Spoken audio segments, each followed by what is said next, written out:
Taylor, thank you so much. Now, oil is climbing after 3 days of declines. Meanwhile, OPEC said Iraq, the UAE, and Kazakhstan, who have lagged in their implementation of a deal to cut production, have affirmed their commitment to the agreement at a meeting in Abu Dhabi. Well, for more, I'm pleased to say we're joined by the CEO of Crescent Petroleum. He is Majid Jafar. The Jafar family built Crescent into the UAE's largest private energy company. Still with us, John Normand of JP Morgan. So thank you both for joining us. Give me a sense, Majid, of how your oil operations in Iraq are actually going. So we see OPEC trying to cut production and comply.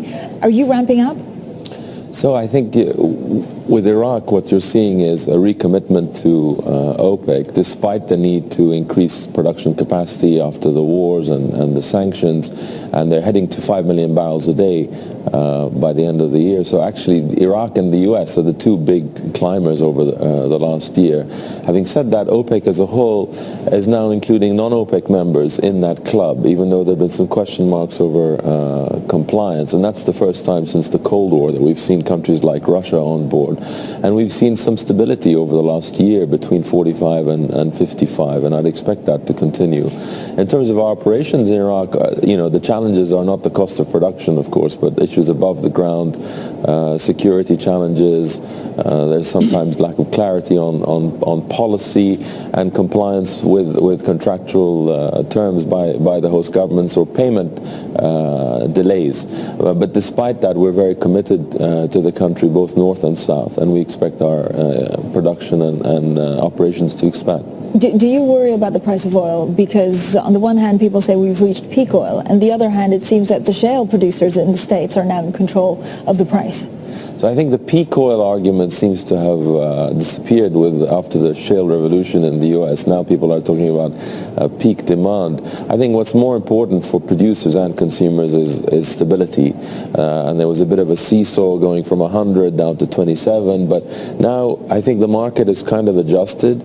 And for us as leading investors in the region, in some ways this $50 level is more comfortable, because when oil is $100, governments don't need you, and a lot of strange decisions can happen on spending and priorities, whereas now they kind of need the investment more, and yet it's still commercially reasonable. And also the service companies and the costs for contracting services in the industry are a lot more reasonable than they were when oil was over $110. John, give us a little bit of a sense of where you see the price of oil going. Is it absolutely impossible to predict? Because again, the market forces are not in the control of OPEC. I covered OPEC for 10 years, and actually since then it's changed significantly. Well, I think the market forces are reasonably balanced for the moment, which is that you have a fair amount of compliance, or a high amount of compliance by OPEC standards over the summer months. You also have seasonally strong demand. These are all things that keep price around the current levels. But in the background, it's just this trend improvement in U.S. production every week. And at some point, if production continues to rise in the U.S. and you see non-compliance on the OPEC side, or less compliance on the OPEC side, plus seasonal demand weakness, then prices can fall $10 a barrel. So I think it's stable for the moment. I'm much less confident 6 months out from now. Mr. Jafar, wonderful to speak to you this morning. I look at your work at Cambridge in fluid mechanics and thermodynamics, which means you're the only one that can ask the money question. Do you know how much oil's out there? There's a huge mystery, and I would suggest distrust of what the actual oil of the Middle East is. Do you have an approximation?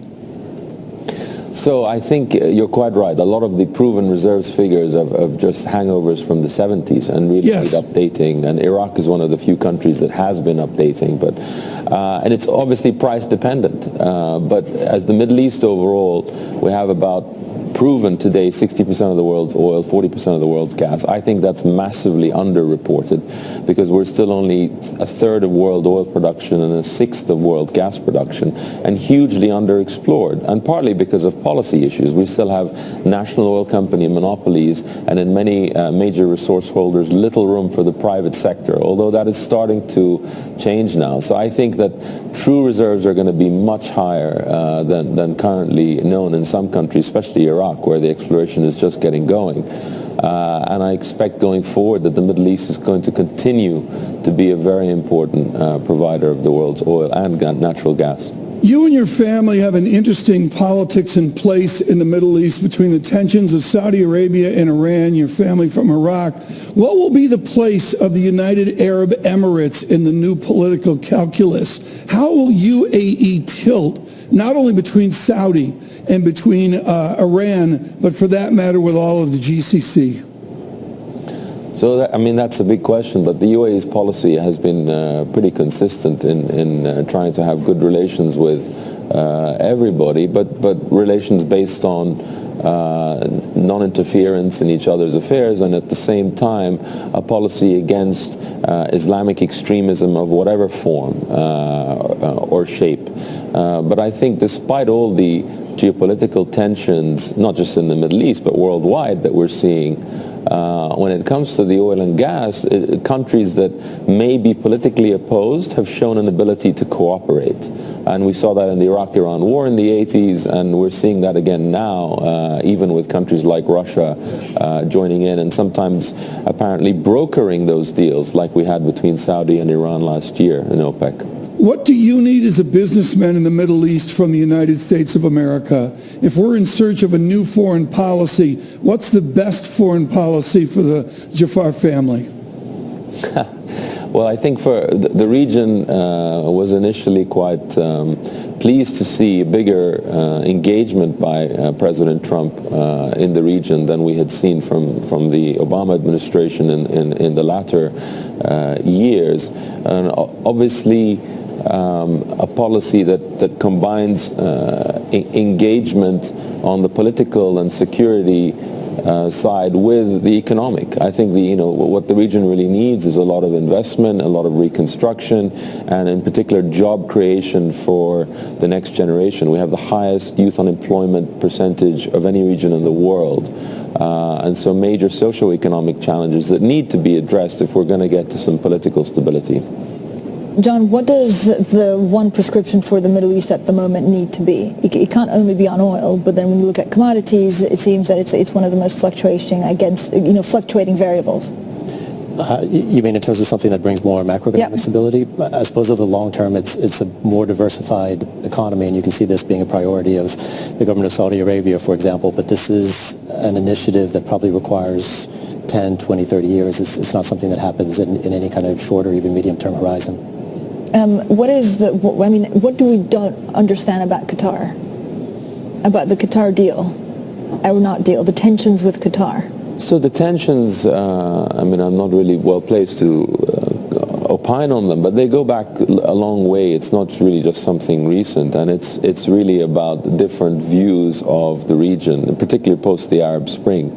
And there are concerns, legitimate concerns about a lot of the extremist groups in many countries in the region causing instability, whether it's Syria, whether it's Libya. So I think having a sort of compact in the region, moving beyond those and focusing on, in particular, economic cooperation is necessary. And I think that's what the region needs to see from the outside as well.